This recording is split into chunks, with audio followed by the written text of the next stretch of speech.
Marcus Cole grabbed his wife by the arm and shoved her toward the door. "Get out! Take your $8,000 and disappear before I call security." Elena stumbled, catching herself on the wall. 12 years of marriage. 12 years of building his empire with her own hands. And he was throwing her away like garbage. She had 48 hours to vanish. But Marcus didn't know the truth. He thought he married a homeless runaway from Nevada. He didn't know her real last name was Hartwell. He didn't know her father could buy his entire company with pocket change. He was about to find out. Comment the city you're watching from so I can see how far this story travels. Marcus Cole grabbed his wife's arm and shoved her toward the front door. "I said get out." Elena stumbled backward, her hip slamming against the hallway table. A vase crashed to the floor, shattering into 100 pieces. She didn't move to clean it up. She just stood there, staring at the man she had loved for 12 years. "Marcus, please, just listen to me." "Listen to what?" He laughed, a cold, cruel sound that echoed through the penthouse. "More excuses. More begging." He walked to the dining table and grabbed a folder, throwing it at her feet. $8,000. That's your settlement. Take it, sign the NDA, and be gone by Friday morning. Elena's hands were shaking. 8,000. The company is worth 200 million. I helped you build. You helped me. Marcus stepped closer, his face inches from hers. What exactly did you help me with, Elena? Making coffee, folding laundry, looking pathetic at dinner parties. I did your books. I negotiated the union contracts. I saved you from the IRS audit in 2019. Shut up. His hand slammed against the wall next to her head. Elena flinched, pressing herself back. You were nothing when I found you. A runaway. A homeless girl with a fake resume sitting in a coffee shop hoping some rich guy would notice her. He sneered. Well, I noticed you. I gave you everything. This penthouse, these clothes, 12 years of luxury. He grabbed the folder from the floor and shoved it into her hands. And now, I'm done. Victoria is younger, prettier. She actually understands the world I live in now. He straightened his tie, checking his reflection in the hallway mirror. You don't fit the image anymore, Elena. You look tired, old, used up. The words hit her like physical blows. Old, tired, used up. She thought of their wedding day, the way he had held her face in his hands and promised to love her forever, the way he had cried when he said his vows. Had any of it been real, Marcus? Her voice cracked. I gave up everything for you. My family, my inheritance. I walked away from... What inheritance? He laughed again. You told me you were an orphan from Nevada. Trailer park trash with nothing but a backpack and a dream. He shook his head. That's the only honest thing you ever said. You had nothing. You were nothing. And without me, you'll go back to being nothing. He walked to the closet, pulling on his coat. I'm going to Victoria's place tonight. When I come back tomorrow, I want you gone. Every trace of you. If I find so much as a hairpin left behind, I'll have security drag you out and dump you on the street. Where am I supposed to go? I don't care. He opened the front door. Bus station, homeless shelter, back to whatever trailer park you crawled out of. Not my problem anymore. He paused, looking back at her one last time. Oh, and Elena, don't even think about fighting this. My lawyer is Bradley Shaw, best divorce attorney on the West Coast. He's never lost a case. Marcus smiled, cold and satisfied. You try to take me to court, he'll bury you so deep you'll never see daylight again. The door slammed shut. Elena stood alone in the silence. She looked down at the folder in her trembling hands. $8,000. 12 years of her life. 12 years of sacrifice, of working 18-hour days, of pouring her trust fund into his company without him ever knowing. And this was what she was worth. Her knees buckled. She slid down the wall, sitting among the broken pieces of the shattered vase. A sharp edge cut her palm. Blood dripped onto the white marble floor. She didn't feel it. All she could feel was the hollow space in her chest, where her heart used to be. 2 hours later, Elena was still sitting on the floor. The blood on her hand had dried. The tears had stopped. Something else had taken their place. She remembered the day she met Marcus. She was 22 years old, sitting in a coffee shop in San Francisco, pretending to be someone she wasn't. Her real name was Elena Hartwell. Her father was Richard Hartwell, founder of Hartwell Industries, one of the largest energy companies in America. She had grown up in a mansion on Martha's Vineyard, surrounded by servants and private tutors, and more money than she could ever spend. But she had hated it. Every birthday party filled with fake smiles. Every boyfriend who only saw dollar signs. Every friendship that was really just an investment strategy. So on her 22nd birthday, she had written a note to her father and disappeared. She changed her name to Elena Hart. She created a fake backstory about being an orphan from Nevada. She wanted to find someone who would love her for who she was, not for what she could give them. And then she met Marcus Cole. He was charming, ambitious, handsome. He was running a struggling shipping company out of a rented garage, working 20-hour days, dreaming of building an empire. She fell in love with his passion, his determination, his refusal to give up. So she helped him, secretly. She took $2 million from her trust fund and routed it through 4 different shell companies until it looked like an anonymous angel investment. She became Pacific Ventures Partners, a mysterious investor who believed in Marcus Cole's vision. He never knew the money came from his girlfriend. She did his books at night while he slept. She negotiated with the Port of Oakland when they threatened to raise fees. She spent 3 days with an IRS auditor explaining tax code 530 to save him from a $4 million penalty. And Marcus took all the credit. Every interview, every magazine profile, every award ceremony. Self-made entrepreneur Marcus Cole, who built Cole Maritime from nothing. She didn't mind. She loved watching him succeed. She loved being the invisible hand that lifted him up. But somewhere along the way, he had started to believe his own story. He forgot the nights she stayed up until 3 a.m. fixing his spreadsheets. He forgot the contracts she landed while he was playing golf with clients. He forgot that every ship in his fleet existed because of money she had quietly provided. He forgot her, and now he was throwing her away. Elena looked at the folder one more time. $8,000. Then she looked at the blood on her hand. She had given him 12 years. She had given him millions. She had given him an empire, and he thought she was worthless. Slowly, Elena stood up. She walked to the bedroom, her footsteps leaving bloody prints on the white marble. She opened her closet, pushed past the designer dresses Marcus had picked out for her, and reached into the back corner. Her fingers found a small wooden box hidden behind a stack of old sweaters. Inside was a burner phone she hadn't touched in 12 years. The day she left home, she had promised herself she would never go back, never use her family's name, never ask her father for help. But Marcus had broken something inside her, not her heart. Her heart had been breaking slowly for years. He had broken her pride, her belief that she could be loved for herself, her hope that somewhere out there was a man who would see the real her. That hope was dead now. Elena turned on the phone. The battery still had 12% charge. She dialed the only number she had ever memorized. It rang twice. Hartwell Industries Executive Office. Elena closed her eyes. "I need to speak to Richard Hartwell.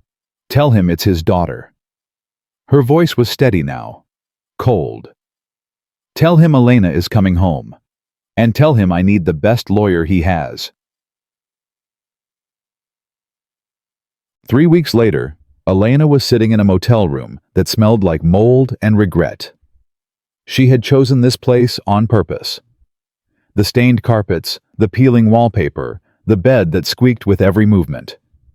She wanted to feel what it was like to have nothing, because that's what Marcus thought she was. Nothing. The man sitting across from her was a sharp contrast to the room. Nathaniel Cross was 72 years old, with silver hair and eyes like winter ice. His suit cost more than the motel's monthly revenue. He had flown in from New York on the Hartwell private jet. "Let me make sure I understand." Nathaniel flipped through the folder Marcus's lawyer had sent. He's offering $8,000. He claims you contributed nothing to the marriage. He has frozen all joint accounts. And he genuinely believes you are Elena Hart, a community college dropout from Nevada. That's right. Nathaniel closed the folder. Mrs. Hartwell. He smiled, and it was the smile of a shark who had just smelled blood in the water. In 50 years of practicing law, I have seen arrogance, I have seen stupidity, but I have never seen a man so eagerly construct his own destruction. He has a good lawyer, Bradley Shaw. He's ruthless. Bradley Shaw is a house cat. Nathaniel waved his hand dismissively. I've eaten house cats for breakfast. What's the plan? Your father was very specific. Nathaniel leaned forward. He wants Marcus to believe he's already won. He wants the fall to be absolute. So we let Marcus lie. We let him get on that witness stand and swear under oath that he built Cole Maritime alone. That you were just a housewife who contributed nothing. And then? And then we show the court that every single dollar that built his empire came from you. Nathaniel's eyes gleamed. Perjury, fraud, tax evasion. He won't just lose the company, Mrs. Hartwell.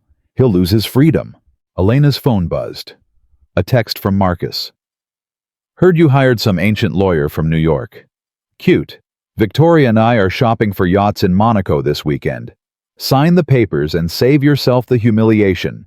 You know you can't win. She showed the phone to Nathaniel. He read it and laughed softly. Monaco, your family has 2 yachts docked there, don't they? 3, actually. Well then. Nathaniel stood buttoning his jacket. Let's make sure Mr. Cole never gets closer to the Mediterranean than an Olive Garden menu. The preliminary hearing was held in a conference room at the San Francisco Superior Court. Marcus arrived first. He was wearing a new gray suit perfectly tailored with a Patek Philippe watch on his wrist. Elena had bought him that watch for their 5th anniversary. She had paid $80,000 for it. He probably didn't even remember. His lawyer Bradley Shaw sat beside him, a large man with a red face and an aggressive posture. And next to Marcus, scrolling through her phone with perfectly manicured nails, was Victoria. She was 24 years old, blonde, beautiful. Everything Elena used to be before 12 years of stress and heartbreak had worn her down. Victoria looked up when Elena entered. She smirked, whispered something to Marcus, and they both laughed. Elena sat down across from them. She was wearing a cardigan she had bought at Goodwill for $6. No makeup. Her hair was pulled back in a messy bun. She looked exactly like what Marcus expected. Beaten. Broken. Ready to surrender. Nathaniel sat beside her, reading a newspaper as if this were the most boring meeting of his life. Let's make this quick. Bradley Shaw slapped his palm on the table. My client has generously increased the offer to $15,000. That's almost double the original settlement. Take it, sign the NDA, and walk away with some dignity. Nathaniel didn't look up from his paper. You have no leverage here, Shaw continued. No assets, no income, no evidence of contribution to the marriage. Mrs. Hart was a housewife. She painted watercolors and watched television while my client built a $200 million empire. I did the accounting, Elena said quietly. I negotiated the... She did nothing. Marcus cut her off, his voice dripping with contempt.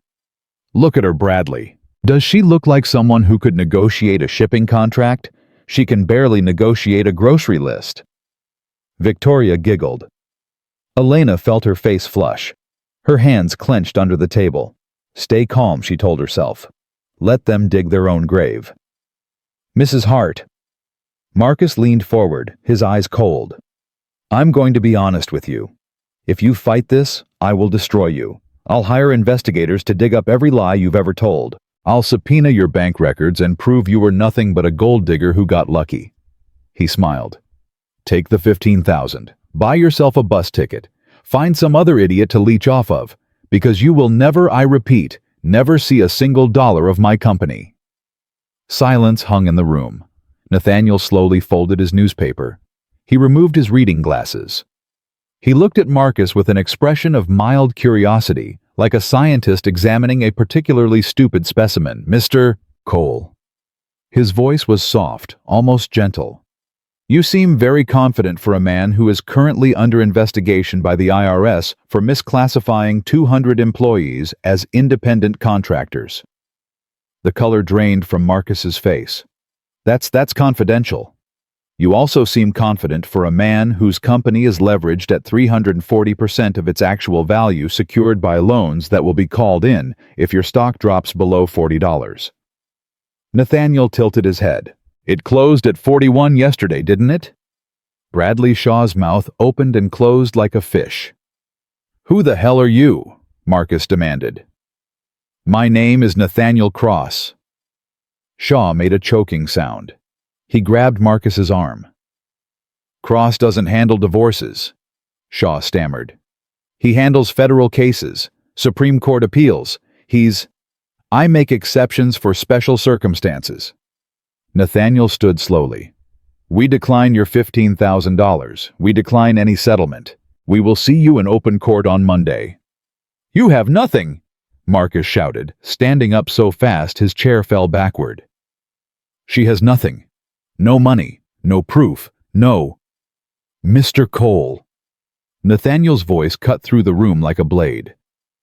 "I would advise you to treat your wife with more respect, because right now, she is the only thing standing between you and a federal prison cell." He gathered his papers. "Enjoy your weekend. It will be your last one as a free man." Nathaniel guided Elena toward the door. "You're insane," Marcus screamed after them. "Both of you. I'll bury you. I'll take everything. You'll have nothing. Elena, nothing." The door closed behind them. In the hallway, Elena's legs almost gave out.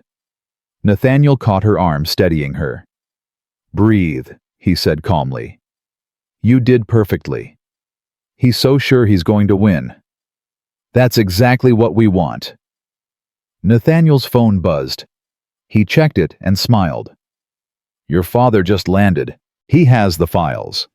Every bank transfer, every shell company, every piece of evidence that proves you funded Cole Maritime." "What happens Monday?" "Monday, Marcus gets on that witness stand and lies under oath. He'll swear he built everything alone. He'll swear you contributed nothing." Nathaniel's smile widened. "And then your father walks through those courtroom doors, and Marcus Cole's entire world collapses." That night, Elena sat alone in her motel room, watching the rain streak down the dirty window. Her phone buzzed. Another text from Marcus. "Last chance. Take the 15K. Monday, I destroy you." She didn't reply. Instead, she pulled out an old photograph from her wallet. Her and Marcus on their wedding day. He was holding her face in his hands. She was crying with happiness. She remembered what he had whispered to her that day. "You're the best thing that ever happened to me, Elena. I'll spend the rest of my life making you happy. I promise." 12 years later, here she was. Sitting in a motel room that cost $40 a night, holding a photograph of a promise that meant nothing. She tore the photo in half. Then she tore it again and again, until Marcus Cole's smiling face was nothing but confetti on the stained carpet. Her phone rang. She answered. "Elena?" Her father's voice was warm, steady, strong. "I'm here. I'm at the Fairmont. I have everything we need." "Dad, Her voice broke. I'm sorry I left. I'm sorry I didn't call for 12 years. I thought I could. I thought if I found someone who loved me, without knowing who I was." "You have nothing to apologize for." Richard's voice was thick with emotion. "You wanted to be loved for yourself. There's no shame in that." "He never loved me. Not really." "No. He loved what you could do for him. He loved having someone who made him feel important." Richard paused. "But that's over now. On Monday we show him the truth." "What truth?" "That you were never the weak one, Elena. He was." Richard's voice hardened. He built his entire identity on a lie. He convinced himself he was a self-made man, But every ship in his fleet, every dollar in his account, every piece of that empire exists because of you." Elena wiped her eyes. "What happens after Monday?" "After Monday, Marcus Cole loses everything: his company, his reputation, his freedom." Richard's voice dropped to ice. "He told you to leave with nothing. On Monday, we grant his wish." "I don't understand." "The nothing won't be yours, sweetheart." Elena heard her father take a breath. "It will be his." Monday morning came with a cold gray sky that seemed to press down on the city like a warning. Elena arrived at the courthouse an hour early. She sat on a bench outside the courtroom, her hands folded in her lap, her eyes fixed on the floor. She was still wearing cheap clothes, still no makeup, still playing the part of the broken woman. But inside something had shifted. She kept thinking about what her father had said on the phone. "You were never the weak one." He was. For 12 years, she had believed the opposite. She had convinced herself that Marcus was the strong one, the visionary, the man who turned nothing into an empire. She had made herself small so he could feel big. But the truth was simpler and more painful. She had been the foundation, and he had been the fraud. "Mrs. Hartwell." Elena looked up. Nathaniel Cross was walking toward her, his silver hair perfectly combed, his suit immaculate. Behind him, 2 younger associates carried boxes of documents. "How are you feeling?" he asked, sitting beside her. "Terrified." "Good. Fear keeps us sharp." Nathaniel opened his briefcase and pulled out a single sheet of paper. "I want you to read this. Memorize it. This is the moment everything changes." Elena took the paper. It was a list of questions Nathaniel planned to ask Marcus on the stand. "He's going to lie," she said quietly. "He's going to sit up there and lie about everything." "That's exactly what we need him to do." Nathaniel's eyes met hers. "Every lie he tells under oath is another nail in his coffin. Let him build his own prison, Elena. We're just going to lock the door." The courtroom doors opened. A bailiff stepped out. "They're ready for you." Elena stood up. Her legs felt unsteady, but she forced herself to walk forward. "You were never the weak one." She repeated it like a prayer as she stepped through the doors. The courtroom was larger than she expected. High ceilings, dark wood paneling, an American flag hanging behind the judge's bench. It smelled like old paper and anxiety. Marcus was already seated at the plaintiff's table. He looked relaxed, confident, like a man who had already won. Bradley Shaw sat beside him, shuffling papers with practiced efficiency. And there in the front row of the gallery was Victoria. She was wearing a white dress that probably cost more than Elena's entire wardrobe. Her blonde hair was perfectly styled. She looked at Elena and smiled a small, cruel twist of her lips. Elena looked away. She took her seat at the defendant's table. Nathaniel settled beside her, calm and unhurried. "All rise," the bailiff announced. "The Honorable Judge Patricia Winters presiding." Everyone stood as the judge entered. Patricia Winters was in her 60s with sharp features and gray hair pulled back in a tight bun. She had a reputation for fairness, for cutting through nonsense, for despising lawyers who wasted her time. "Be seated," she said, settling into her chair.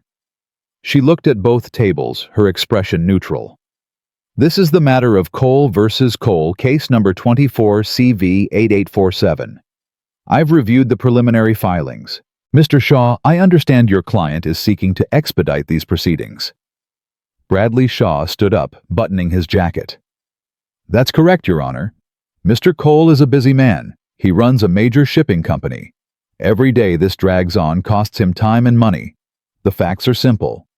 There was no prenuptial agreement, but there was a clear understanding that Mrs. Hart, contributed nothing to the marital assets. We're prepared to offer a generous settlement of $20,000 to resolve this matter today." Judge Winters turned to the defense table. "Mr. Cross." Nathaniel stood slowly. "Your Honor, we reject any settlement. We intend to demonstrate that Mrs. Elena Cole contributed significantly to the founding and growth of Cole Maritime. In fact, we intend to prove that she is the majority stakeholder." A murmur rippled through the courtroom. Marcus laughed out loud. "Your Honor," Shaw said, barely containing his smirk, "that claim is absurd. Mrs. Hart has no shares, no documentation, no evidence of any financial contribution. She was a housewife. My client built Cole Maritime from nothing, from his own savings, his own sweat, his own vision." "Then he should have no problem saying so under oath," Nathaniel replied calmly. "We call Marcus Cole to the stand." Judge Winters nodded. "Mr. Cole, please take the stand." Marcus stood up, straightening his tie. He walked to the witness stand like a man walking onto a stage ready to perform. He raised his right hand, swore to tell the truth, and settled into the chair with an air of supreme confidence. Bradley Shaw began the direct examination. "Mr. Cole, please tell the court how you founded Cole Maritime." Marcus nodded, assuming an expression of humble reflection. "It was 2012. I was working 3 jobs just to make ends meet. Delivery driver during the day, bartender at night, weekend security guard. I saved every penny I could. I ate ramen noodles for 2 years. I gave up vacations, gave up dating, gave up everything except my dream." He paused for effect. "I took $50,000 of my own hard-earned savings and bought my first cargo ship. A rusty old freighter that everyone said was a waste of money. But I saw potential where others saw junk. I repaired that ship with my own hands. I loaded cargo myself. I slept on the deck because I couldn't afford a hotel." Victoria was nodding along, her eyes wide with admiration. Elena felt sick. "And from that single ship," Shaw prompted, "you built an empire." "I did." Marcus sat up straighter. "I went from 1 ship to 5, from 5 to 20, from 20 to 47. Today, Cole Maritime is worth over $200 million. We have contracts with Amazon, FedEx, Maersk. We employ over 800 people." "And your wife?" Shaw asked. "What role did she play in building this company?" Marcus sighed, shaking his head with what appeared to be genuine sadness. "I loved Elena. I really did. When I met her, she was working as a waitress. She seemed sweet, simple, kind. I thought I could give her a better life." He looked at Elena, his expression full of false pity. "But she wasn't built for business. She had anxiety issues. She couldn't handle pressure. I tried to involve her, I really did. I asked her to help with filing with answering phones, but she just couldn't cope. So she made no financial contribution. None." Marcus's voice was firm. "She didn't have any money to contribute. She was broke when I met her. I paid for everything. The house, the cars, the clothes. I even paid off her credit card debt. And in terms of work, labor management decisions." Marcus shook his head. "She stayed home. She watched TV. She painted little watercolors. She knitted scarves." He let out a small, condescending laugh. "I'm not saying she was a bad person. She just wasn't equipped for the business world. She couldn't tell a balance sheet from a grocery list." Shaw nodded gravely. "So, to be absolutely clear, Mr. Cole, to the best of your knowledge, did Elena Hart contribute any financial capital to the founding or operation of Cole Maritime?" "No." Marcus looked directly at the judge. "Not a single dollar." "Did she contribute any labor expertise or management skills?" "No, she contributed nothing." "No further questions, Your Honor." Bradley Shaw sat down with a satisfied smile. Marcus remained on the stand, looking like a king surveying his kingdom. Judge Winters turned to the defense table. "Mr. Cross, your witness." Nathaniel stood up. He didn't pick up any papers. He didn't approach the witness stand. He just stood there, hands in his pockets, looking at Marcus with an expression of mild curiosity. The silence stretched for 10 seconds. 20. 30. Marcus shifted in his seat. "Are you going to ask me something, or are we just going to stare at each other?" "I'm just wondering," Nathaniel said slowly, "if you actually believe the story you just told." "Objection," Shaw called out. "Argumentative." "Withdrawn." Nathaniel took a step closer to the stand. "Mr. Cole, you said you started Cole Maritime with $50,000 of your own savings in 2012. Is that correct? That's correct. Which bank held those savings? Marcus hesitated. I don't remember exactly. Chase maybe. Or Wells Fargo. It was a long time ago. So there's no paper trail. I dealt with a lot of cash back then. Tips from bartending. Cash payments from deliveries. I see. Cash savings. Nathaniel nodded thoughtfully. And this $50,000 was enough to purchase your first ship, repair it, hire crew, and operate it for the first year. I was very frugal. Very frugal indeed. Nathaniel walked to the defense table and picked up a document. Your Honor, I'd like to enter Defense Exhibit A into evidence. This is the original bill of sale for the cargo ship MV Pacific Pioneer purchased in March 2012. The bailiff took the document and handed it to the judge, who examined it carefully. According to this bill of sale, Nathaniel continued, the purchase price of the MV Pacific Pioneer was $475,000. Marcus's face went pale. That must be a mistake. A mistake. Nathaniel pulled out another document. Defense Exhibit B. The repair invoices for the MV Pacific Pioneer totaling $312,000 over the first 6 months. Defense Exhibit C. Fuel costs for the first year, $187,000. Defense Exhibit D. Crew salaries, $240,000. He turned to face Marcus directly. By my calculation, Mr. Cole starting Cole Maritime required approximately $1.2 million in the first year alone. Yet you testified that you started with $50,000 in cash savings. Marcus was sweating now. I got loans. Bank loans. Business loans. Did you? Nathaniel picked up another document. Defense Exhibit E. Your complete credit history from 2010 to 2013. No bank loans. No business loans. In fact, your credit score in early 2012 was 547. You couldn't have qualified for a credit card, let alone a $1 million business loan. There were investors, Marcus said quickly. Private investors. Ah, yes, private investors. Nathaniel smiled, and it was not a friendly smile. Would one of those investors happen to be a company called Pacific Ventures Partners? Marcus froze. I don't remember all the names. Let me refresh your memory. Nathaniel pulled out a thick folder. Defense Exhibit F. The complete investment records of Pacific Ventures Partners dated March 2012. A single investment of $2 million into a new company called Cole Maritime. The investment was classified as convertible equity, meaning Pacific Ventures Partners owns 85% of Cole Maritime. The courtroom erupted in murmurs. Judge Winters banged her gavel. Order. I will have order in this courtroom. Marcus was gripping the armrests of the witness chair so hard his knuckles had turned white. That's not right. Pacific Ventures was an anonymous investor. I never knew who was behind it. You never knew? Nathaniel's eyebrows rose. You never questioned where $2 million came from. You never investigated who owned 85% of your company. They were silent partners. They never interfered. I ran everything. You ran everything. Nathaniel nodded slowly.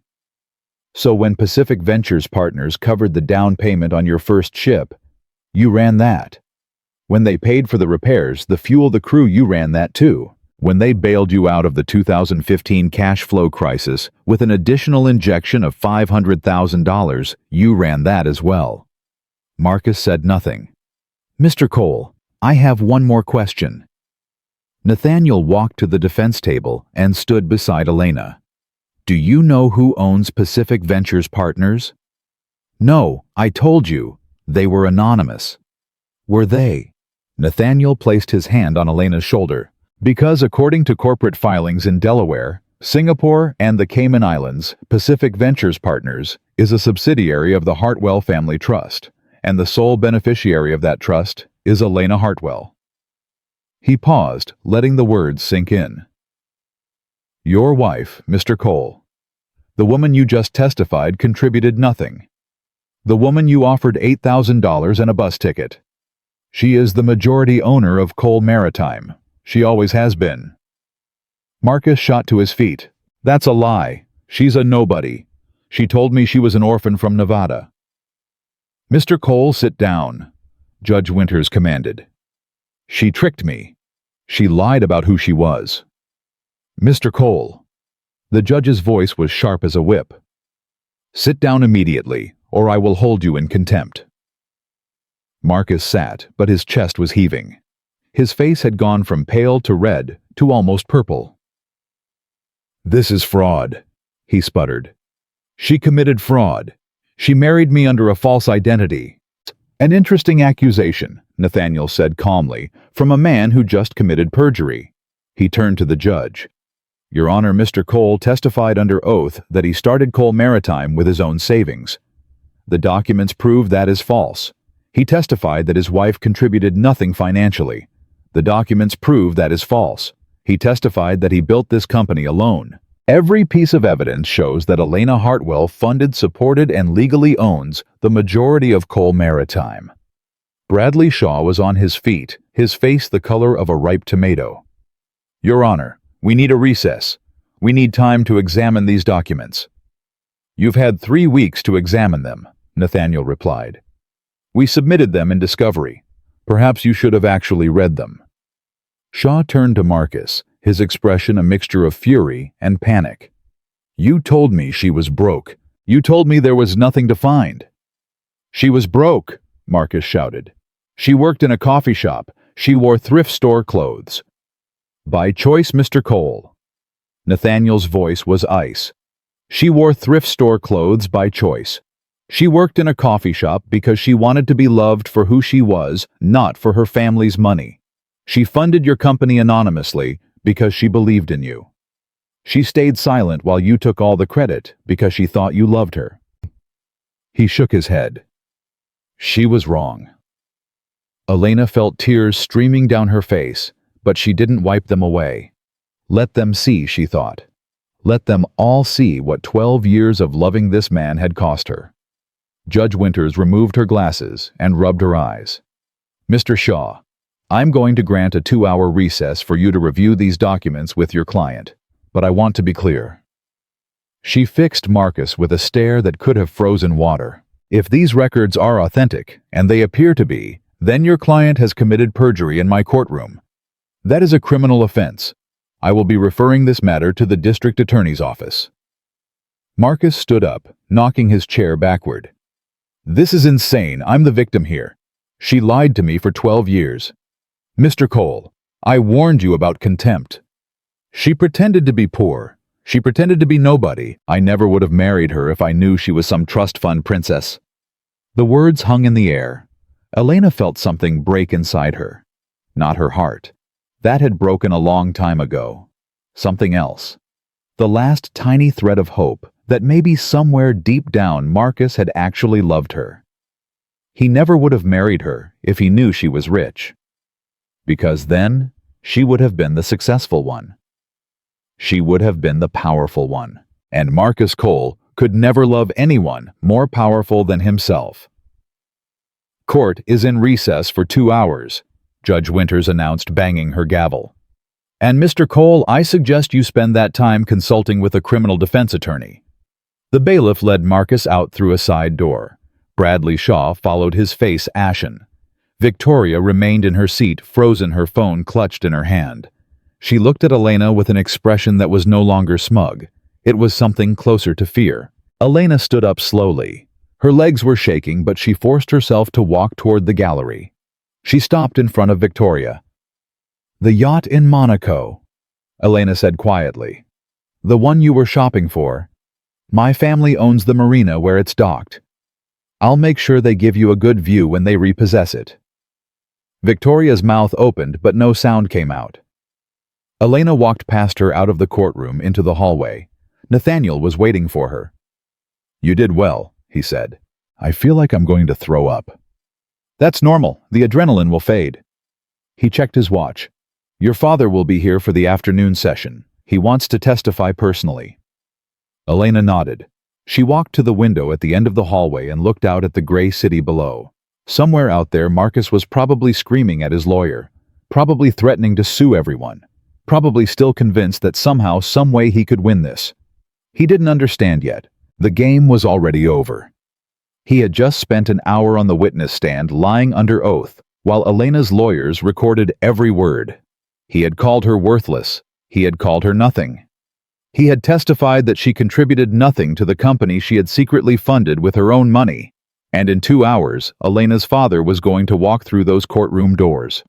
Richard Hartwell, founder of Hartwell Industries, one of the richest men in America, a man who had built his fortune on energy and steel and an absolute refusal to let anyone hurt his family.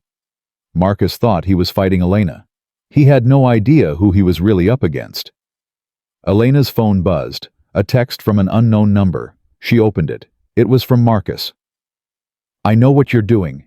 I know this is all some sick revenge scheme, but it won't work. I'll tell everyone you trapped me. I'll tell them you're a lying, scheming gold digger who pretended to be poor to trick me into marriage. By the time I'm done, no one will believe a word you say." Elena read the message twice. Then she typed her reply. "See you in 2 hours, Marcus. My father is looking forward to meeting you." She hit send. Then she blocked his number.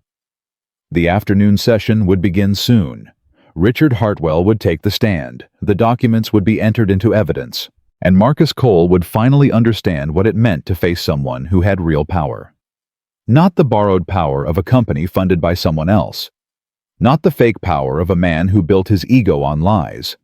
Real power. The kind that came from family, from loyalty, from a father who had spent 12 years waiting for his daughter to come home. Elena looked at her reflection in the window.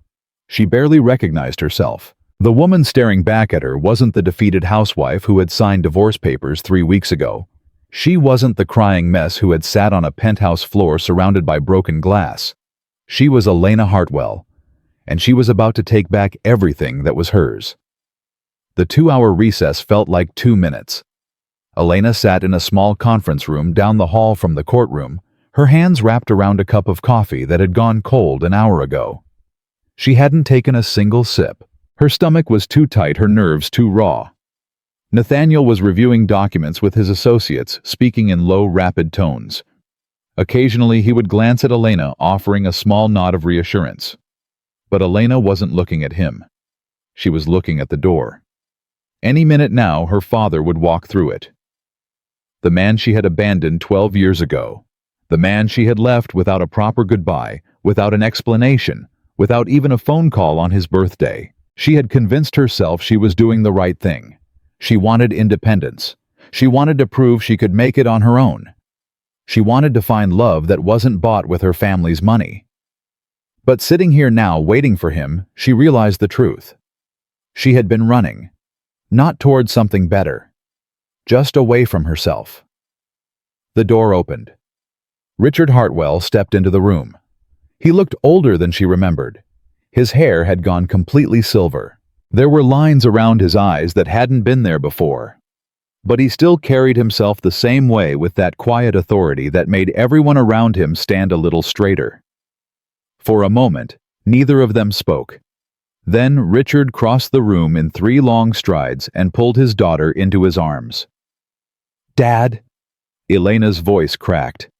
"I'm so sorry. I'm so sorry I left. I'm sorry I didn't call. I'm sorry I—" "Stop." Richard's voice was thick. He held her tighter. "You don't apologize to me. Not today. Not ever. I abandoned you. You wanted to live your own life. That's not abandonment. That's courage." He pulled back, holding her face in his hands. "I just wish you had found someone worthy of it." Elena felt tears streaming down her cheeks. "I thought he loved me, Dad. I really thought he did." "I know, sweetheart." Richard wiped her tears with his thumb. "But a man who truly loves you doesn't try to erase you. He doesn't call you worthless. He doesn't throw you away when you're no longer useful to his image." He looked into her eyes. "A man who truly loves you fights for you, protects you, lifts you up instead of tearing you down. I wasted 12 years. No." Richard shook his head firmly. You learned. That's never a waste. And now you know exactly what you deserve. Nathaniel approached them, checking his watch. They're ready to resume. Richard, are you prepared? Richard released his daughter and straightened his jacket. I've been prepared for 12 years. He looked at Elena. Are you ready to watch your husband learn who he really married? Elena wiped her eyes. She took a deep breath. Yes. Richard smiled. It was a warm smile full of love. But beneath it was something harder, something that promised consequences. Then let's go remind Marcus Cole that when you hurt a Hartwell, the whole family hurts you back. The courtroom was packed. Word had spread during the recess. A Hartwell was involved in a divorce case. Richard Hartwell himself was going to testify. Reporters had somehow gotten wind of it. The gallery was now filled with spectators, journalists, and curious lawyers who had abandoned their own cases to watch. Marcus was already seated at the plaintiff's table. He looked terrible. His confident posture from the morning was gone. His tie was loosened, his hair disheveled. He had clearly spent the last 2 hours arguing with Bradley Shaw, and from the expression on Shaw's face, those arguments had not gone well. Victoria was no longer in the gallery. She had vanished during the recess. Elena suspected she was already packing her bags. Judge Winters entered, and everyone rose. Be seated, she said, settling into her chair.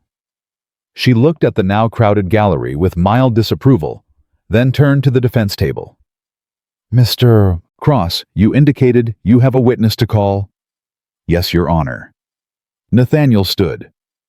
The defense calls Richard Hartwell to the stand. The murmur that rippled through the courtroom was like a physical wave. Heads turned toward the back doors. They swung open. Richard Hartwell walked down the center aisle with the measured pace of a man who had testified before Congress, negotiated with world leaders, and built a fortune that could have bought this entire courthouse 100 times over. He didn't look at Marcus. He didn't look at the gallery. He walked straight to the witness stand, raised his right hand, and took the oath. Please state your full name and occupation for the record, Nathaniel said. Richard Alexander Hartwell. I am the founder and chairman of Hartwell Industries. And what is your relationship to the defendant, Elena Cole? Richard looked at his daughter. His expression softened. She is my daughter, my only child. The murmuring in this gallery intensified. Judge Winters banged her gavel. Quiet, please. Continue, Mr. Cross. Mr. Hartwell, can you explain to the court why your daughter has been living under a different name for the past 12 years? Richard nodded slowly. When Elena was 22 years old, she came to me and said she wanted to leave. She wanted to experience life without the Hartwell name, without the money, without the security guards and the private jets and the assumptions people made about her before they even knew her. He paused. She wanted to find out if anyone could love her for who she was, not what she was worth. And you allowed this? I didn't allow it. I respected it. Richard's voice was firm. Elena has always been independent, strong-willed. She didn't want to be defined by her inheritance. She wanted to earn her own way, find her own love, build her own life. He looked at Marcus for the first time. I didn't know she had married this man until 3 weeks ago. I didn't know she had been funding his company with her trust fund. I didn't know she had spent 12 years being belittled, dismissed, and erased by a man who couldn't see her value because he was too busy admiring his own reflection. Objection, Bradley Shaw called out, though his voice lacked conviction. Inflammatory. Overruled, Judge Winters said. The witness is describing his observations. Continue. Nathaniel walked to the evidence table and picked up the thick leather dossier. Mr. Hartwell, can you identify the documents in this folder? Yes. Those are the complete financial records of Pacific Ventures Partners, a subsidiary of the Hartwell Family Trust. They document every transfer made to Cole Maritime between 2012 and 2024. And who authorized those transfers? Elena did. As the sole beneficiary of her mother's trust, she had full control over those funds. What was the total amount transferred? Richard paused as if the number still pained him to say. $6,400,000 over 12 years. The courtroom erupted. Judge Winters banged her gavel repeatedly. Order! I will have order in this courtroom, or I will clear the gallery. Marcus was on his feet shouting at Bradley Shaw. 6 million. That's impossible. I would have known. I ran the finances. Mr. Cole, sit down, Judge Winters commanded. She stole from me. She manipulated me. This whole marriage was a fraud. Mr. Cole, I am warning you. I want her arrested. I want... Bailiff, restrain Mr. Cole. Two bailiffs moved forward. Marcus tried to push past them, his face contorted with rage. You lying bitch! He screamed at Elena. You ruined my life. You pretended to be nothing while you were... Mr. Cole, Judge Winters's voice cut through the chaos like a blade. One more outburst and I will hold you in contempt and have you removed from this courtroom. Do you understand me? Marcus was breathing hard. The bailiffs had him by both arms. For a moment, Elena thought he might actually try to fight them. Then something in him seemed to break. His shoulders slumped. The rage in his eyes flickered and died, replaced by something that looked almost like fear. He sat down. The courtroom fell silent. Judge Winters took a deep breath. Mr. Cross, please continue. Nathaniel turned back to Richard. Mr. Hartwell, the plaintiff, has accused your daughter of fraud, of tricking him into marriage by concealing her true identity. How do you respond to that accusation? Richard leaned forward. I find it interesting that Mr. Cole considers it fraud for a woman to hide her wealth, but not fraud for a man to hide his cruelty. He looked directly at Marcus.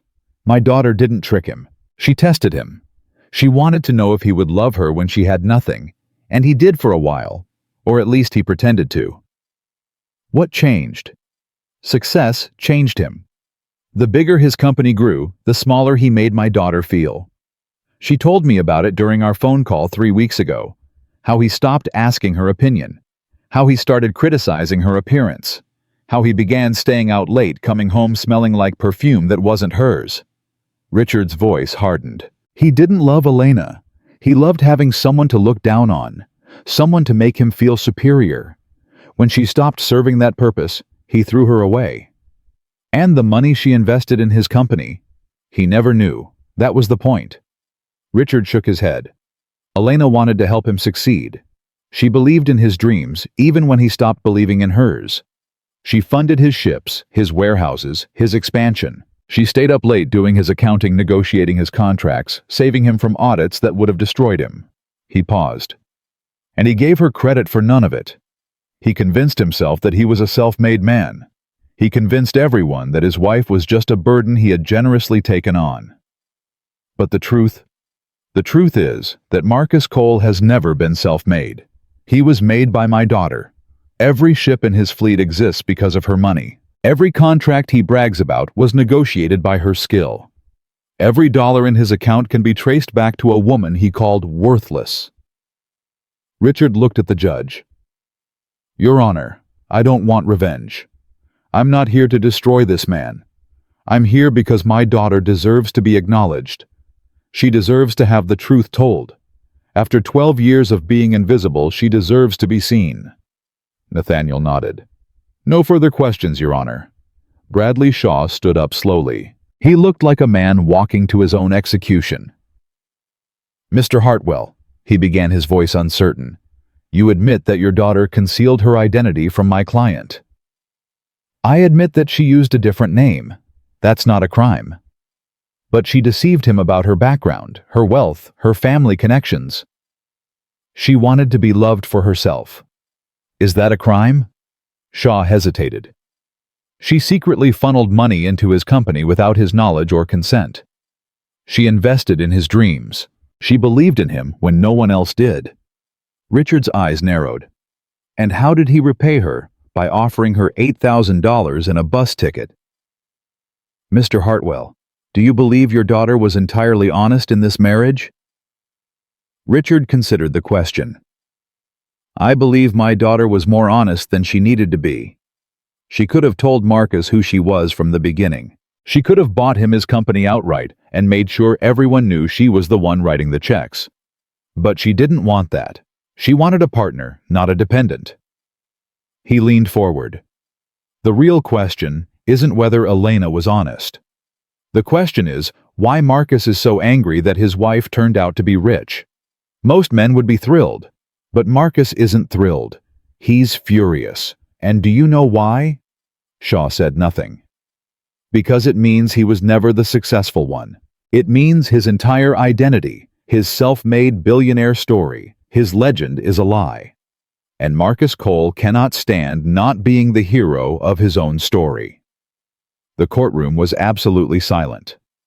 Shaw looked at his notes, then at Marcus, then at the judge. No further questions, he said quietly. Judge Winters turned to Richard. You may step down, Mr. Hartwell. Richard stood. But instead of walking back to the gallery, he stopped in front of his daughter's table. He leaned down and kissed her forehead. I'm proud of you, he whispered. Your mother would be proud of you too. Elena grabbed his hand and squeezed it. Thank you, Dad. Richard walked to the gallery and took a seat directly behind Elena. His presence was like a shield at her back. Judge Winters removed her glasses and rubbed her eyes. Mr. Shaw, given the evidence presented today, does your client wish to revise his earlier testimony? Shaw looked at Marcus. Marcus was staring at the table, his jaw clenched. Your Honor, my client maintains that he was deceived. Deceived into accepting $6 million? The judge's voice was sharp. Deceived into building a company with someone else's money. Deceived into taking credit for work he didn't do. He didn't know the source of the investment. Then he should have asked. Judge Winters leaned forward. Mr. Cole testified this morning that he built Cole Maritime from his own savings of $50,000. The evidence shows that the initial investment was $2 million from his wife's trust fund. That is not a minor discrepancy. That is perjury. Marcus finally looked up. I didn't know, he said, his voice hoarse.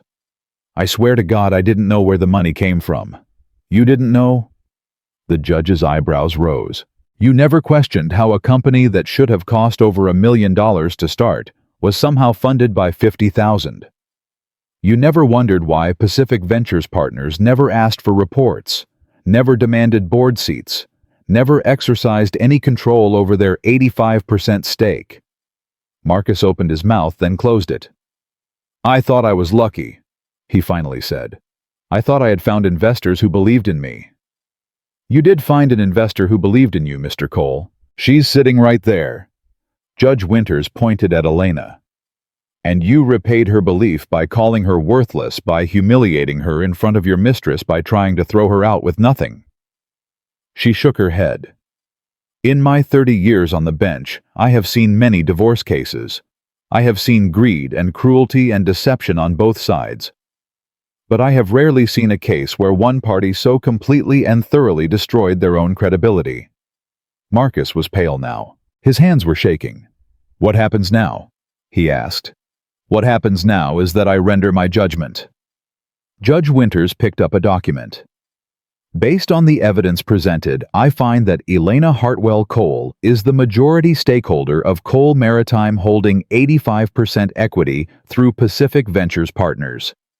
I find that Marcus Cole committed perjury when he testified that he built the company alone with his own savings. I find that Marcus Cole has been using company funds that legally belong to his wife to finance a personal lifestyle including real estate vehicles and travel. She looked at Marcus.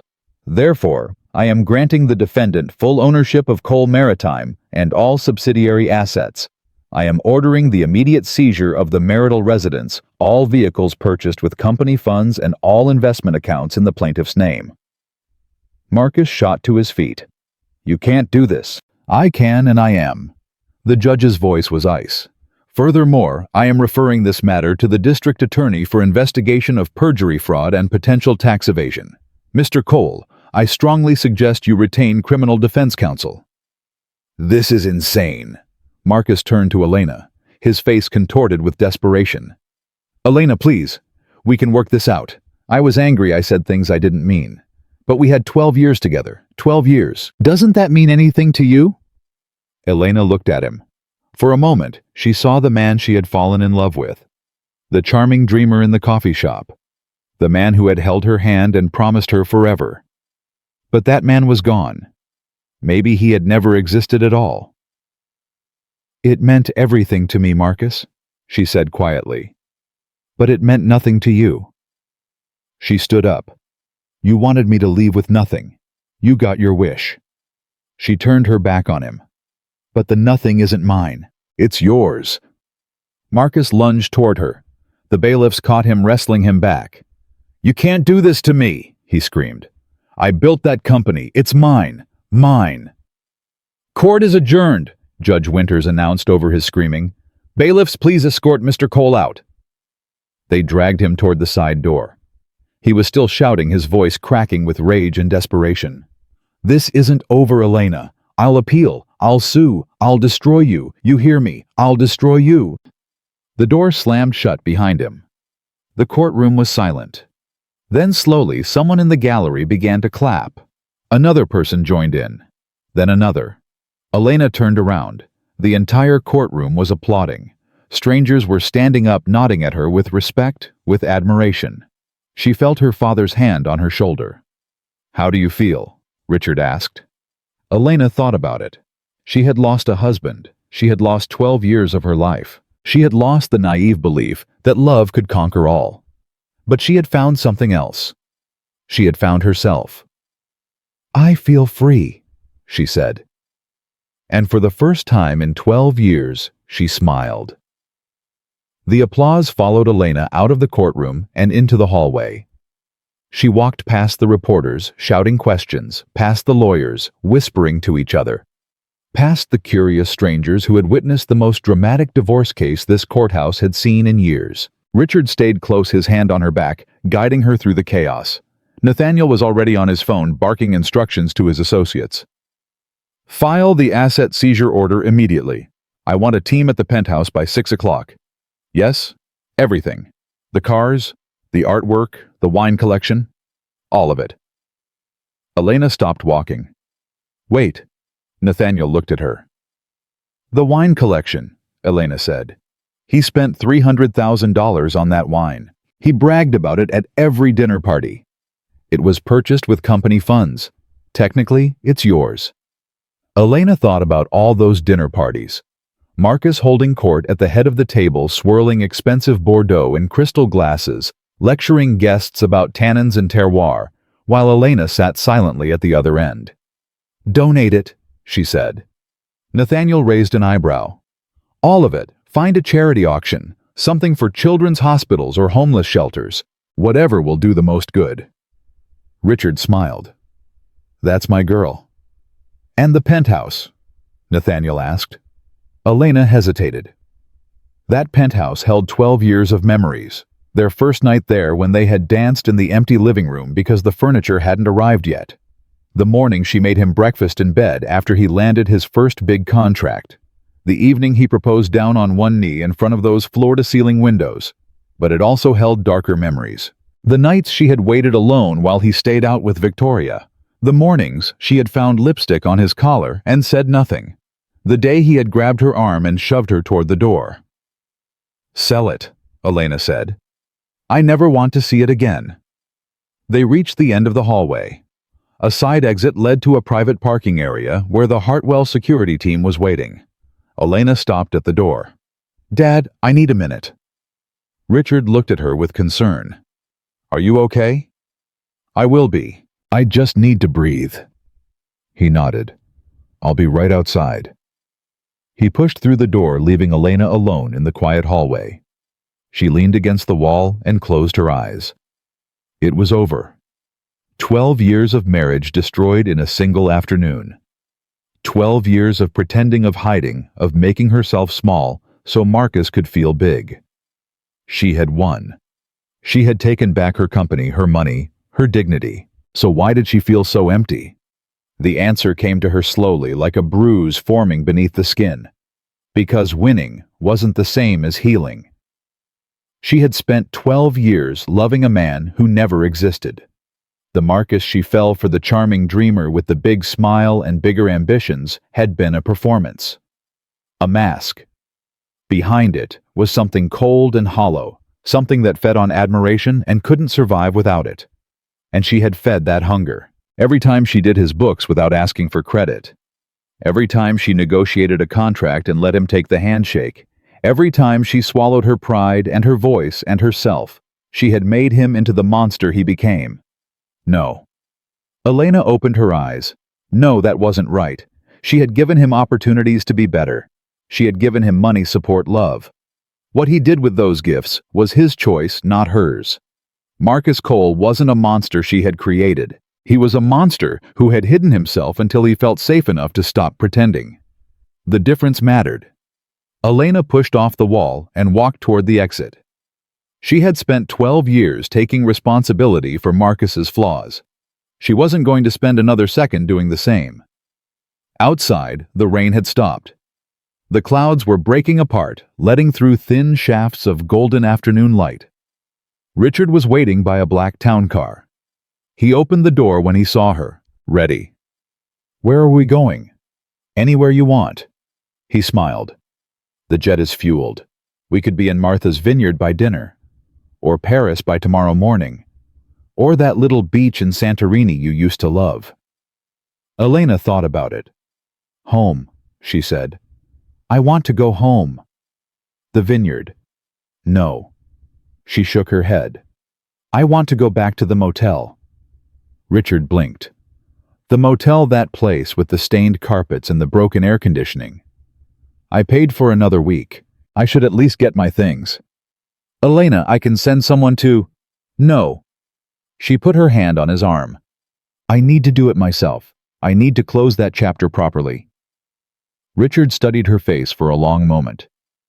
"You're not the same girl who left home 12 years ago." "I hope not. I mean it as a compliment." He pulled her into a hug. "Your mother would be so proud of you. I wish she could see who you've become." Elena felt tears prick her eyes. "I wish she could too." They held each other for a moment. Then Richard stepped back.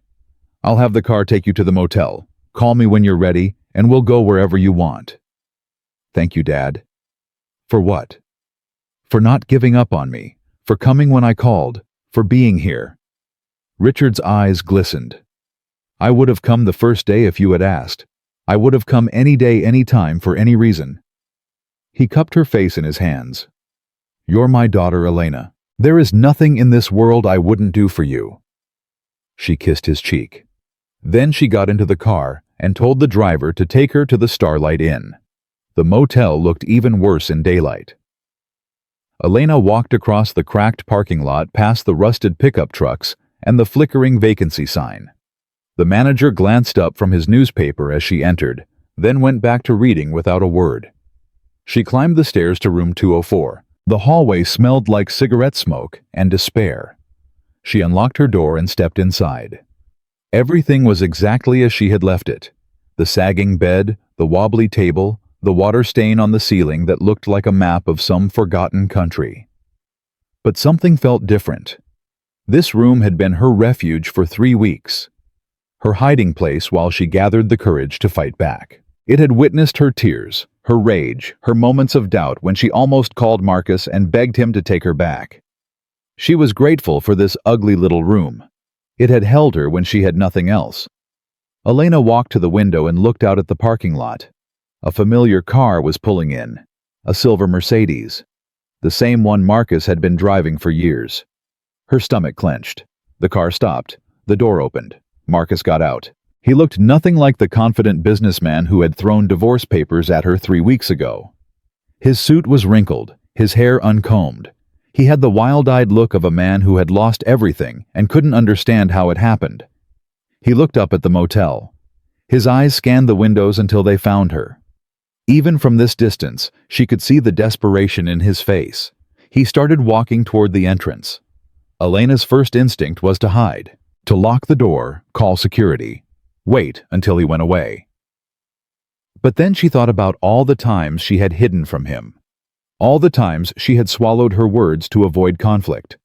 All the times she had made herself smaller to fit into the space he allowed her. No more. She walked to the door and opened it. Marcus was already climbing the stairs. He stopped when he saw her standing in the doorway. "Elena, how did you find me?" "I followed the car from the courthouse." He took another step toward her.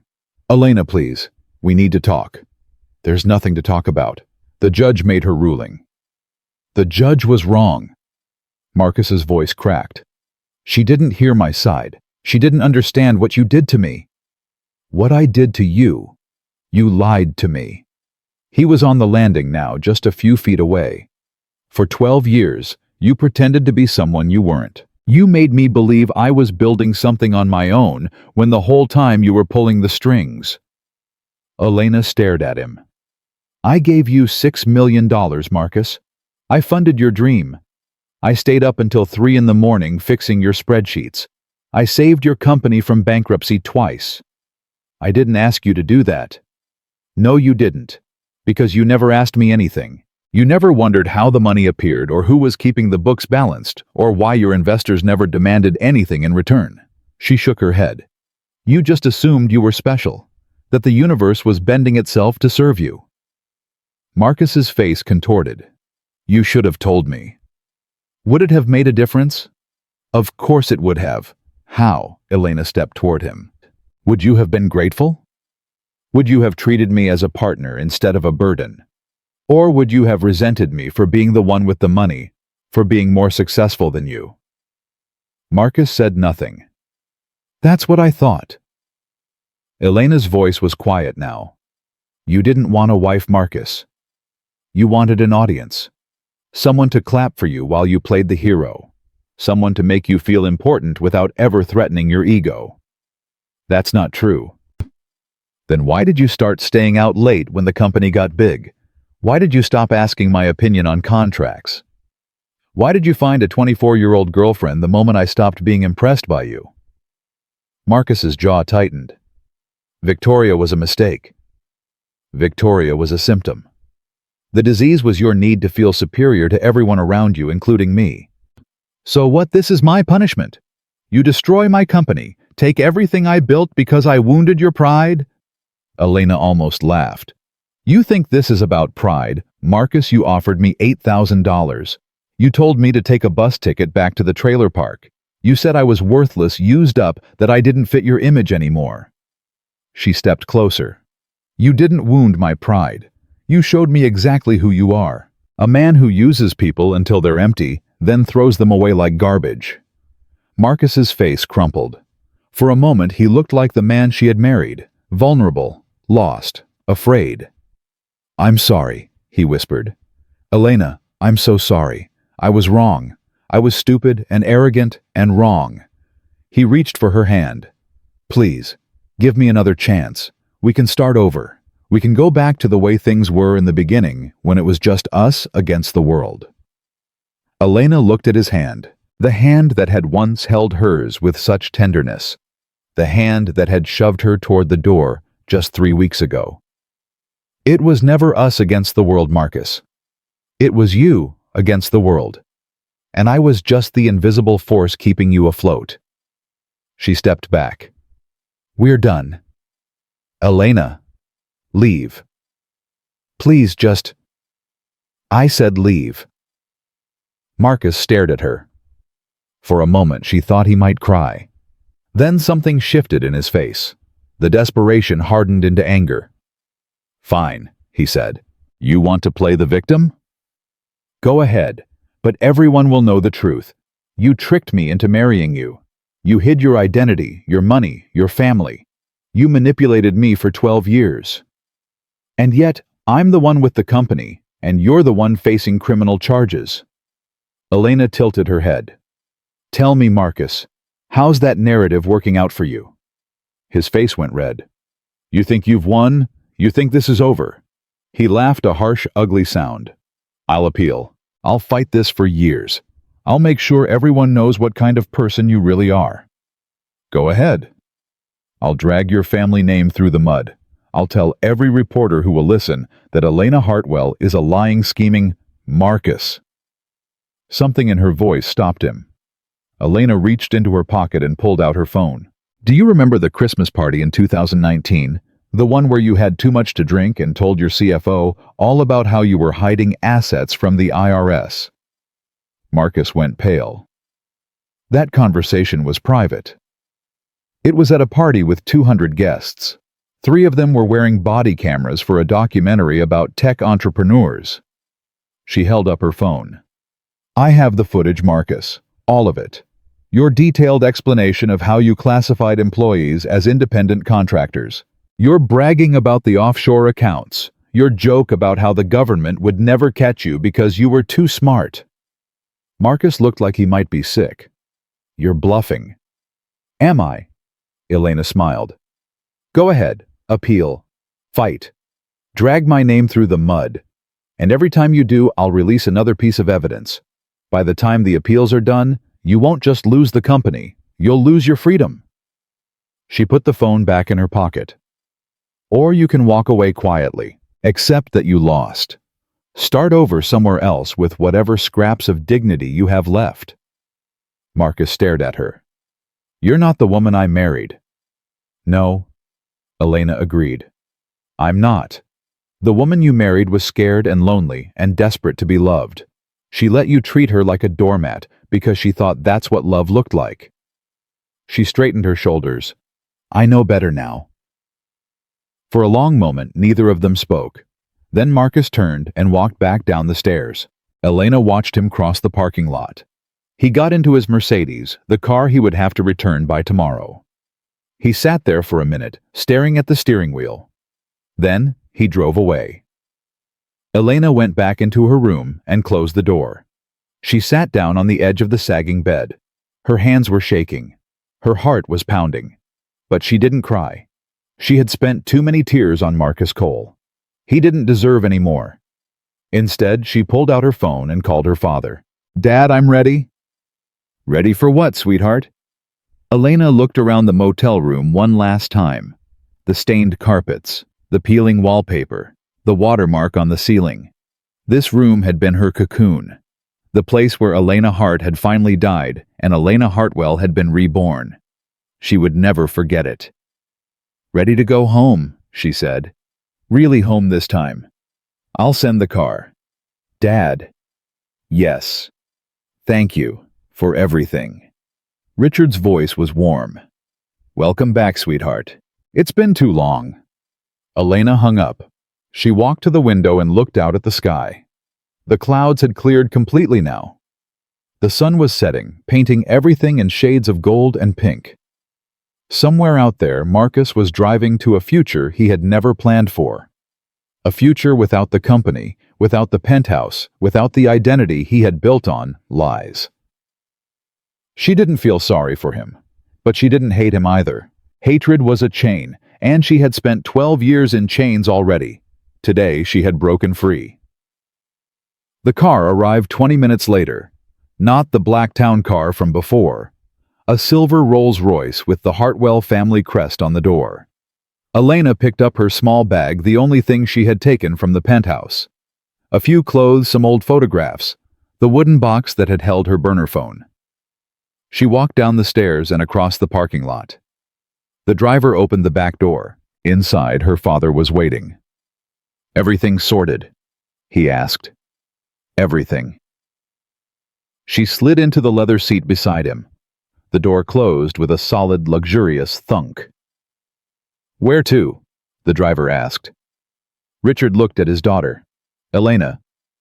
She thought about it. Martha's Vineyard, where she had grown up surrounded by money and expectations. Paris, where her mother had taken her shopping when she was 16. Santorini, where the beaches were black and the sunsets were endless. She could go anywhere in the world now.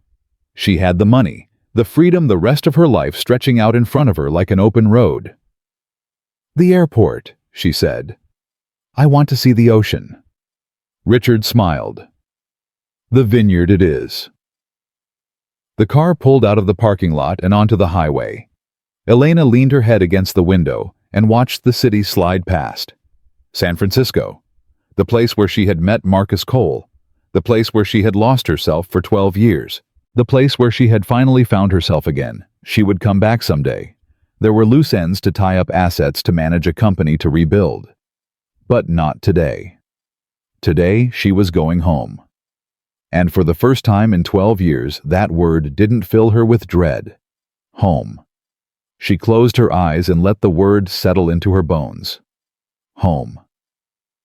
6 months later, Elena stood on the deck of her family's estate in Martha's Vineyard, watching the sun rise over the Atlantic Ocean. The air smelled like salt and possibility. Seagulls cried overhead. The waves crashed against the rocks below with a rhythm that felt almost like a heartbeat. She had forgotten how much she loved this place. For 12 years, she had avoided it. The mansion with its endless rooms. The gardens where her mother used to grow roses. The private beach where she had learned to swim. She had run from all of it, convinced that her family's wealth was a cage. Now she understood the truth. The wealth had never been the cage. Marcus had been. "You're up early." Elena turned.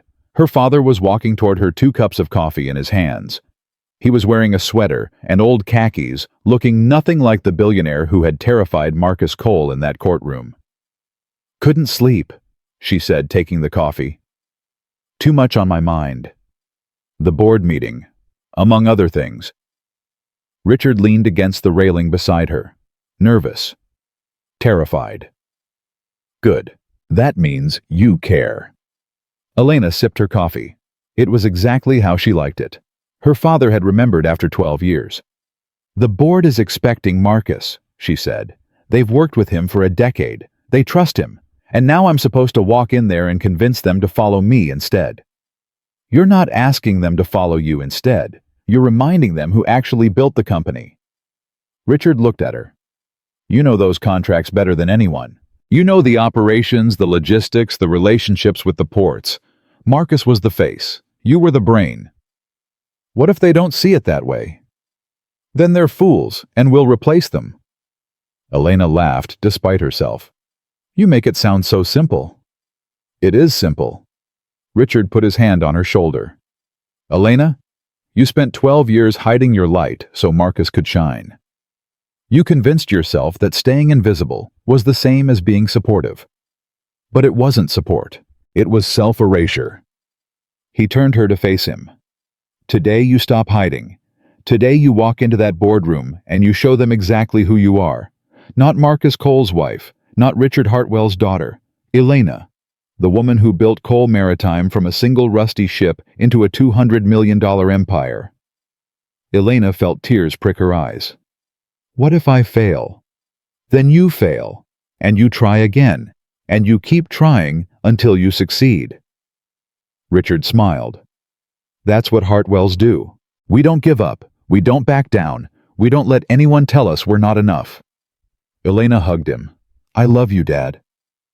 "I love you too, sweetheart." He held her tight. "Now go get dressed. The helicopter leaves in an hour." The Cole Maritime headquarters was a glass tower in downtown San Francisco.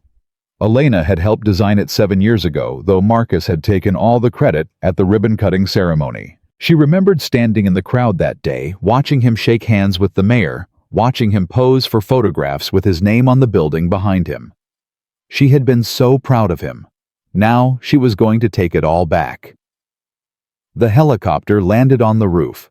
Elena stepped out, her hair whipping in the wind from the rotors. She was wearing a navy suit that cost more than a month's rent at the Starlight Inn. Her mother's pearl earrings, heels that clicked with authority on the concrete. Nathaniel Cross was waiting for her by the rooftop door. "Ready?" he asked. "No." "Perfect. Let's go." They took the elevator down to the executive floor. Elena's heart was pounding so hard she could feel it in her throat. The doors opened. The executive suite was exactly as she remembered it. Sleek furniture, modern art, floor-to-ceiling windows with a view of the bay. She had picked out every piece of that furniture. She had negotiated the lease on this floor. She had approved the architectural plans. And Marcus had never acknowledged any of it. His assistant, a young woman named Jessica, looked up from her desk. Her eyes went wide. "Mrs. Cole?" It's Hartwell now, Elena said. Elena Hartwell. I'm here for the board meeting. Jessica glanced nervously at the conference room door. They're already inside, but Mr. Cole said, Mr. Cole doesn't work here anymore. Nathaniel stepped forward. Ms. Hartwell is the majority shareholder. She has every right to attend any meeting she chooses. Jessica opened her mouth, then closed it. She reached for her phone. I should probably call security. That won't be necessary. Elena walked past her toward the conference room. She could hear voices inside. Male voices, deep and confident, discussing quarterly projections and market share. The same conversations she had been excluded from for a decade. She put her hand on the door handle. For a moment she hesitated. 12 years of conditioning screamed at her to turn around, to let the men handle it, to stay invisible, stay quiet, stay small. Then she thought about Marcus's face when he had shoved her toward the penthouse door. Take your $8,000 and disappear. Elena pushed open the door. The boardroom fell silent. 8 men sat around a long mahogany table. 8 pairs of eyes turned to stare at her. 8 expressions shifted from confusion to recognition to something that looked almost like fear. At the head of the table sat Bradley Shaw. He had apparently been retained to represent the company's interests during the transition. His face went pale when he saw her. Mrs. Cole, Hartwell. Elena walked to the empty chair at the opposite end of the table. She didn't sit. She stood, her hands resting on the back of the chair, looking at each board member in turn. My name is Elena Hartwell. I am the majority shareholder of Cole Maritime, and I'm here to discuss the future of this company. One of the board members, a heavy-set man named Thompson, leaned forward. With all due respect, Ms. Hartwell, this is a closed meeting. You're in the middle of discussing how to save a company that's been hemorrhaging money for the past 18 months. Elena opened her briefcase and pulled out a folder. I've reviewed the financials. Revenue is down 12% year over year. Operating costs are up 15%. 3 of your largest contracts are up for renewal next quarter, and none of them have been renegotiated. She tossed the folder onto the table. Meanwhile, Marcus Cole was spending company funds on a penthouse renovation, a yacht he never used, and a mistress who maxed out the corporate credit card at Tiffany's. Thompson's face went red. Those are serious allegations. They're not allegations, they're facts. Page 17 of that folder contains the receipts. Another board member, a thin man with glasses named Chen, picked up the folder and began flipping through it. His eyebrows rose higher with each page. This is quite thorough, he said slowly. I should hope so. I compiled it myself. Elena finally sat down. Gentlemen, I know what you're thinking. You're thinking I'm just Marcus's ex-wife trying to capitalize on a messy divorce. You're thinking I don't have the experience or the knowledge to run this company. She leaned forward. But here's the truth. I've been running this company for 12 years. I just let Marcus take the credit. Bradley Shaw cleared his throat. Ms. Hartwell, regardless of your claims about past contributions, the fact remains that Mr. Cole has been the public face of this company. Our relationships with clients, with partners, with investors, they're all built on his reputation. His reputation as a self-made success story, Elena smiled coldly. That reputation is about to take a significant hit when the district attorney's investigation goes public. Tax evasion, perjury, fraud. How do you think your clients will react when they find out their trusted partner is facing federal charges? The room went quiet. I'm not here to destroy this company, Elena continued. I built it. I'm not going to tear down something I spent 12 years creating, but I am here to save it. And to do that, I need your cooperation. Thompson crossed his arms. What exactly are you proposing? First, we rebrand. Cole Maritime becomes Hartwell Shipping. We distance ourselves from Marcus's legal troubles and establish a new identity. That's a significant investment. New signage, new marketing, I'm prepared to inject $50 million of personal capital to fund the transition. Another silence. This one felt different. less hostile, more interested. Second, Elena continued, we renegotiate the contracts that Marcus let slide. The Port of Oakland, the Maersk Partnership, the Amazon Logistics Agreement. I've already reached out to preliminary contacts. They're willing to discuss improved terms, but only if they're dealing with someone who actually understands the business. Chen looked up from the folder. You've already contacted them. I had coffee with the Port Authority director last week. He remembers me from the 2019 negotiations, the ones Marcus claimed to have handled personally. Elena smiled. Turns out he's been waiting 10 years to work with someone competent. A few board members exchanged glances. Third, Elena said, we clean house. Any executive who participated in Marcus's financial misconduct needs to go. I have a list. It's not long, but it's thorough. Shaw shifted uncomfortably in his seat. I assume I'm on that list. You represented Marcus in the divorce. You helped him try to defraud me out of my rightful assets. You called me a housewife who couldn't tell a balance sheet from a grocery list. Elena met his eyes. Yes, Mr. Shaw. You're on the list. Shaw stood up. I don't have to sit here and be insulted. No, you don't. You can leave. Elena gestured toward the door. In fact, I'd prefer it. Your services are no longer required. Shaw's face went purple with rage. For a moment it looked like he might say something. Then he grabbed his briefcase and stormed out, slamming the door behind him. Elena turned back to the board. Anyone else want to leave? No one moved. Good. She folded her hands on the table. Then let's talk about the future. The meeting lasted 4 hours. Elena presented her restructuring plan in detail. She answered every question, addressed every concern, countered every objection. She spoke about shipping routes and fuel costs and labor negotiations with the fluency of someone who had been immersed in the industry for over a decade. Because she had been, she just hadn't been allowed to show it. By the time the meeting ended, 3 board members had resigned. The remaining 5 had voted unanimously to support Elena's transition plan.